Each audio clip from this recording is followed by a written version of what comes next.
예, 그 최근 대전에서 10억 원대 그런 갯돈을 가로채 도주한 60대 개주가 경찰에 붙잡혔는데요.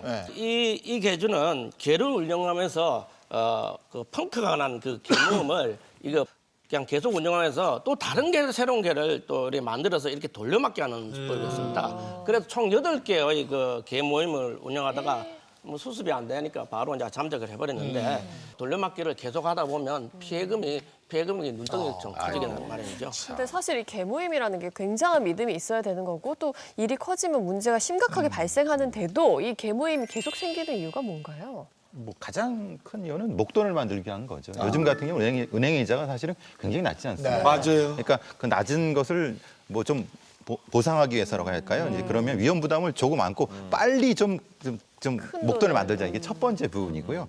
이 두 번째는 네트워크, 인적 네트워크입니다. 말하자면은 조금 이제 개를 하시는 분들이 대부분 전업주부시지 않습니까? 그러니까 이제 어떤 사회 활동의 일부로서 만나 갖고 이제 차 마시고 이제 밥 먹다가 우리 뭐 흔히 개 하나 해볼까? 라는 여기 인적 네트워크 차원에서 하다 보니까 액수가 커지고 이런 형태가 되는 거고요. 뭐 세 번째는 정보 공유 같은 건데요. 말하자면 뭐 흔히 말하는 강남에서 얘기되는 교육계 같은 겁니다. 그러니까 사교육에 대한 정보 같은 걸 그 모임을 들어가야지만 사실은 얻을 수 있지 않습니까? 그러니까 어쩔 수 없이 들어가다가 그래서 이제 뭐 조금 돈 좀 내다 보니까 이렇게 걸려드는 경우 이런 경우가 많은 거죠. 아니 이렇게 개에서 피해를 봤어요. 그럼 어떻게 이걸 보상받을 수 있어요? 이 개라는 게 형태가 굉장히 다양해요. 그래가지고 여러 개 종류가 있기 때문에 한 가지로 이제 말씀드리긴 어렵지만 일단은 그 처음부터 개돈을 이제 받은 다음에 줄 생각이 없었다라고 하면 사기죄가 되고요. 그게 아니고 처음에는 개돈을 다 받아가지고 주고 싶었는데 줄 생각이 있었는데 어쩌다 보니까는 못 줬다 또는 안 줬다라고 하면 이제 그거는 이제 그 업무상 배임죄가 될 수가 있습니다. 그런데 이렇게 형사적으로 범죄가 되는 건 사실인데요.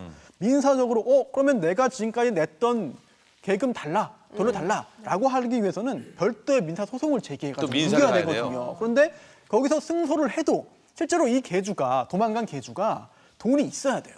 그 개주가 돈을 가지고 있어야만 그 돈을 가지고 가져올 수 있는 거고 또 설령 돈이 조금 있다 하더라도 피해를 본 사람이 여러 명이면 나눠 가져야 되거든요. 그러다 보니까 개주가 마음 먹고 이제 범죄를 한번 저지르고 나면은 실질적으로 손해를 이제 다 돌려받는 것은 상당히 어렵습니다. 참 그 개모임 자체도 정말 신중하게 해야 되겠다라는 생각이 드는데요. 그럼 박범균 팀장님, 이 개 사기를 좀 막을 수 있는 그런 예방법이 있어요? 예, 개돈을 이제 또 할 적에는 지급할 적에는 통장으로 가능한 좀 입금하시고 현금은 조금 피해 주시고.